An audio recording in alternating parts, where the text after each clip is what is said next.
Hi dears, എല്ലാവർക്കും നമസ്കാരം. വേദയുടെയും വിക്രത്തിൻ്റെയും next week promo വിശേഷത്തിലേക്ക് എല്ലാ കൂട്ടുകാർക്കും സ്വാഗതം കേട്ടോ. അങ്ങനെ നമ്മുടെ രാധ വിക്രമുള്ള ആ ഒരു വർക്ക്ഷോപ്പിലേക്ക് എത്തുക. അവിടെ വന്ന പാടെ തന്നെ രാധ നല്ല കട്ട കലിപ്പിൽ തന്നെ വിക്രത്തിൻ്റെ അടുത്തേക്ക് ചെന്നു. അതെ വിക്രം, ഒരു കാര്യം ചെയ്, നീ വീട്ടിലും പോകണ്ട, നാട്ടിലും പോകണ്ട, എങ്ങും പോകണ്ട, നമുക്ക് രണ്ടുപേർക്കും കൂടി എവിടെയെങ്കിലും പോയി താമസിക്കാം. നീ എന്തായാലും ആ വേദയുടെ കഴുത്തിൽ താലി കെട്ടിയല്ലോ, അതുപോലെ ഒരു താലി സംഘടിപ്പിച്ച് എൻ്റെ കഴുത്തിലും കെട്ടിയേക്ക്. അപ്പോൾ പിന്നെ ആ ഒരു പ്രശ്നം തീർന്നല്ലോ. ഇപ്പം ഒരുത്തിയെ പേടിച്ചിട്ടാണ് ഞാൻ ഇവിടെ വന്നിരിക്കുന്നത്. അതും പോരാഞ്ഞിട്ട് ഇനിയിപ്പോൾ അടുത്തത് നിന്റെ വകയാണോ എന്ന് ചോദിച്ച് വിക്രം ദേഷ്യപ്പെടുന്ന സമയത്ത് നിന്റെ ഉടായ്പ പരിപാടികളൊക്കെ ഉണ്ടല്ലോ, നിന്റെ കയ്യിൽ വെച്ചാൽ മതി. അവളിങ്ങനെയൊക്കെ കേട്ട് ചിലപ്പോൾ നിൽക്കുമായിരിക്കും. പക്ഷേ ഈ രാധയുണ്ടല്ലോ, രാധ വിക്രത്തിന് വേണ്ടി മാത്രം ജീവിക്കുന്നവളാ. എന്നെ എങ്ങാനും പറ്റിച്ചു കഴിഞ്ഞാൽ നിന്നെയും കൊല്ലും, ഞാനും ചാകുമെന്നൊക്കെ പറഞ്ഞ് അവൾ നല്ല ഒച്ചപ്പാടും ബഹളവും വെച്ചു.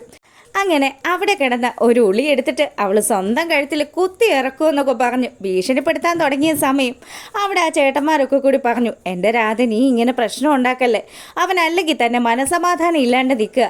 എന്തിനാന്നേ നിങ്ങളൊക്കെ വിലക്കുന്നത്? അവൾ ആദ്യം എന്നെ തന്നെ കുത്തി കൊല്ലട്ടെ, അതോടുകൂടി എനിക്ക് ഈ ഭൂമിയിലെ വാസം അങ്ങ് അവസാനിപ്പിക്കാമല്ലോ. അങ്ങനെ വിക്രവും നല്ല ദേഷ്യത്തിൽ നിൽക്കുമ്പം രാധയാണെങ്കിൽ എടാ വിക്രം, നീ എന്നെ ചതിക്കരുതടാ എന്നൊക്കെ പറഞ്ഞ് ഭയങ്കര സങ്കടത്തിൽ അവിടുന്ന് പോവുക. രാധയുടെ കാര്യം ആലോചിക്കുമ്പോൾ നമ്മുടെ വിക്രത്തിനൊരു ചെറിയ സങ്കടമൊക്കെ ഉണ്ടെങ്കിലും വീട്ടിൽ കയറി കൂടിയ വേതാളത്തിനെ എങ്ങനെ പുറത്ത് ചാടിക്കും എന്നുള്ള ചിന്തയിലാണ് വിക്രം. അങ്ങനെ നമ്മുടെ വിക്രം അവിടെ നിൽക്കുന്ന സമയമാണെങ്കിൽ നമ്മളെ കാണിക്കുന്നത് വിക്രത്തിൻ്റെ ചേട്ടൻ വിനായകൻ അമ്മയോടും അതുപോലെ തന്നെ നന്ദിനിയുടെ അടുത്തുമൊക്കെ ട്രിപ്പിനെ കുറിച്ച് നല്ല വിശദമായിട്ട് സംസാരിച്ചുകൊണ്ടിരിക്കുക. അല്ല, ഇതിപ്പം വിക്രവും വേദയില്ലെങ്കിൽ പിന്നെ ഞങ്ങൾ മാത്രമായിട്ട് എന്തിനാണ് വരുന്നത്? എൻ്റെ അമ്മ ഇത് എന്തറിഞ്ഞിട്ട് ഇങ്ങനെയൊക്കെ സംസാരിക്കുന്നത്? അതെ, എന്തായാലും എനിക്ക് അങ്ങനെ ഒരു ഓഫർ കിട്ടിയപ്പോൾ വീട്ടിലെ എല്ലാവരെയും കൊണ്ടുപോകാമെന്ന് വിചാരിച്ചു. ആ സമയത്ത് വേദയ്ക്ക് കൂടി ടിക്കറ്റ് ബുക്ക് ചെയ്യാനൊന്നും നടക്കുന്ന കാര്യമല്ല. അല്ലെങ്കിലും അച്ഛൻ പറഞ്ഞിട്ടുണ്ടല്ലോ വേദയെ നമ്മുടെ വീട്ടിലുള്ള ഒരു അംഗമായിട്ട് പോലും കണക്കാക്കണ്ടെന്ന്. അങ്ങനെ വേദ ഇതൊക്കെ കേട്ട് അങ്ങനെ നിൽക്കുക. അപ്പോൾ വേദയ്ക്ക് ഏകദേശം കാര്യങ്ങളുടെ ആ ഒരു കിടപ്പ് മനസ്സിലായിട്ടുണ്ട്.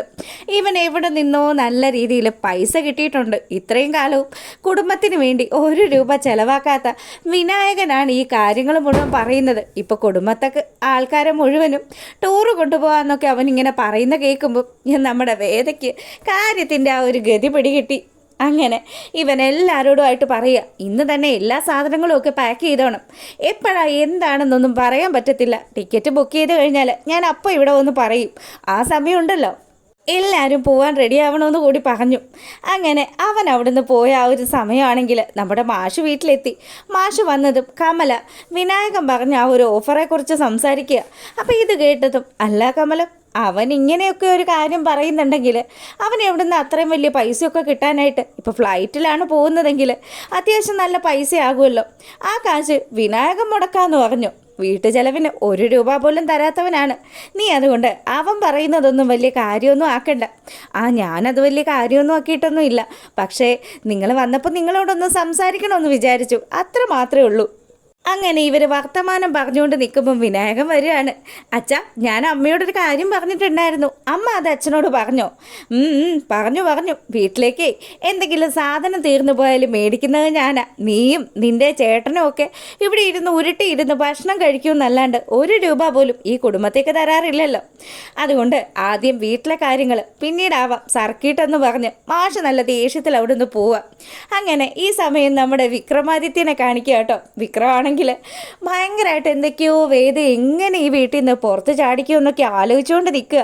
ഈ സമയമാണെങ്കിൽ അങ്ങ് അവനെ നമ്മുടെ ദർശൻ വിളിക്കുക. ദർശൻ്റെ കോള് കണ്ടതും ഇയാളെന്തിനാ എന്നെ വിളിക്കുന്നത്?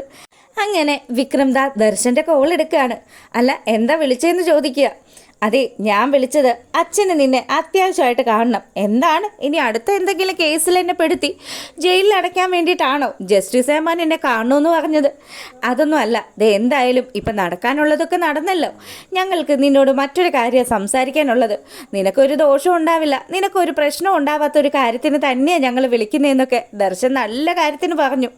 അങ്ങനെ ദർശൻ വിളിച്ചതനുസരിച്ച് നമ്മുടെ വിക്രം അവരുടെ വീട്ടിലേക്ക് എത്തുക. വീട്ടിൽ വന്നതും അവിടെ ആണെങ്കിൽ ഒരു വലിയ സഭ തന്നെ കൂടിയിരിക്കുക. ശങ്കരനാരായണനാണെങ്കിലും വന്നിട്ടുണ്ടല്ലോ. വാ ഞാൻ നിന്നെ കാത്തിരിക്കുമായിരുന്നു. എനിക്ക് നിന്നോട് ചില കാര്യങ്ങൾ സംസാരിക്കാനുണ്ട്, അതുകൊണ്ട് നീയൊന്ന് ഇങ്ങോട്ട് കയറി വരാൻ പറഞ്ഞു.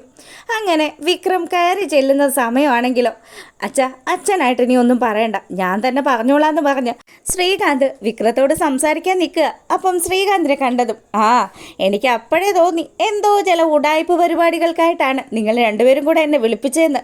എന്തായാലും എൻ്റെ പൊന്നു സാറേ, എനിക്ക് നിങ്ങളോട് ഒന്നും തന്നെ സംസാരിക്കാനില്ല. നിങ്ങളുടെ വീട്ടിലുള്ള ആ പെങ്കൊച്ച് ഇപ്പം എൻ്റെ വീട്ടിലാണല്ലോ വന്ന് അട്ടിപ്പേറ് കിടക്കുന്നത്. അവളെ എത്രയും പെട്ടെന്ന് തിരികെ നിങ്ങൾ വിളിച്ചുകൊണ്ട് പോയാൽ അത്രയും നല്ലതെന്നാണ് ഞാൻ വിചാരിക്കുന്നത്.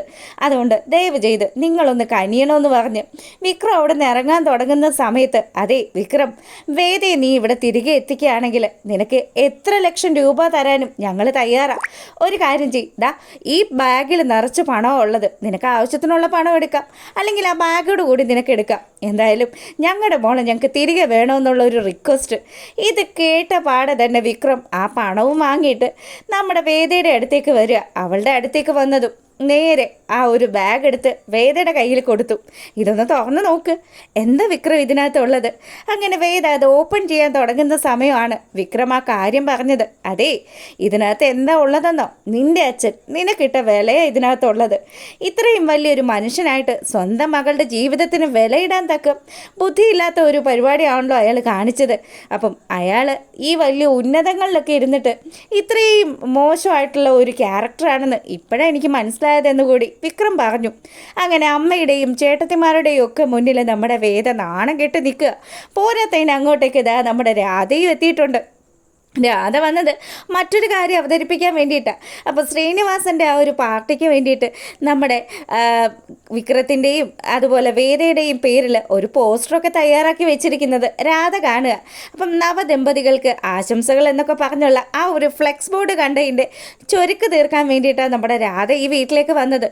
വന്ന പാടെ തന്നെ വിക്രത്തിൻ്റെ മുന്നിലേക്ക് ആ പോസ്റ്റർ വലിച്ചെറിഞ്ഞിട്ട് രാധ പറഞ്ഞു, ഇത് കണ്ടു വിക്രം, നീ എന്ത് ചതി എന്നോട് ചെയ്തത്. ഇത്രയും കാലവും നീ എന്നോട് ഇഷ്ടമല്ല എന്നുള്ളൊരു വാക്ക് ഇതുവരെ പറഞ്ഞിട്ടില്ലല്ലോ, എന്നിട്ടും നീ എന്നെ പറ്റിച്ചില്ലേടാന്നൊക്കെ പറഞ്ഞ് അവളാണെങ്കിൽ പൊട്ടിത്തെറിക്കുക.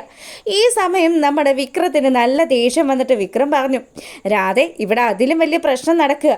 എന്തായാലും ആ ഒരു പോസ്റ്റർ എടുത്ത് നമ്മുടെ വേദ നോക്കുമ്പോഴാണ് അതിൽ ഇതുപോലെയുള്ളൊരു ചതി അത് ഒളിഞ്ഞിരിക്കുന്നത് അവൾക്ക് മനസ്സിലായത്. എന്തായാലും ഇതിന് പിന്നിലും തൻ്റെ വീട്ടുകാർ തന്നെ ആയിരിക്കും. എങ്ങനെ തന്നെ തിരികെ വീട്ടിലെത്തിക്കാൻ വേണ്ടിയിട്ടായിരിക്കും ഇവർ ഈ പാട് മുഴുവൻ കഴിക്കുന്നത്. എന്തായാലും അവരൊക്കെ വിചാരിച്ചു വച്ചിരിക്കുന്നത് എന്താ, താൻ വിക്രത്തിൻ്റെ കൂടെ സന്തോഷകരമായിട്ട് ജീവിക്കുകയാണെന്ന്. അവരുടെ എല്ലാവരുടെയും ധാരണ ശരിയാകുന്ന രീതിയിൽ തന്നെ ഇനി താൻ അഭിനയിക്കാമെന്ന് തന്നെ ഉറച്ച ഒരു തീരുമാനം എടുത്ത് വിക്രത്തിൻ്റെ മുന്നിലേക്ക് എത്തുന്ന വേദയെ കാണിച്ചുകൊണ്ടാണ് ആ ഒരു നെക്സ്റ്റ് വീക്ക് പ്രമോ വിശേഷം അവസാനിക്കുന്നത്. അപ്പോൾ താൻ നമ്മുടെ വിക്രവും വേദയും ചേർന്ന് പുതിയൊരു ജീവിതം സ്റ്റാർട്ട് ചെയ്യുമോ, അതോ വീണ്ടും വീണ്ടും പുതിയ പ്രശ്നങ്ങളിലേക്ക് വേദയും വിക്രവും ചെന്ന് വീഴൂ എന്നുള്ളതൊക്കെ എനിക്ക് കണ്ടു തന്നെ അറിയാം. അപ്പോൾ ഇഷ്ടമായിട്ടുണ്ടെങ്കിൽ ഒന്ന് ലൈക്ക് ചെയ്തേക്കണേ. അപ്പോൾ ഓക്കെ, ഗുഡ് നൈറ്റ്.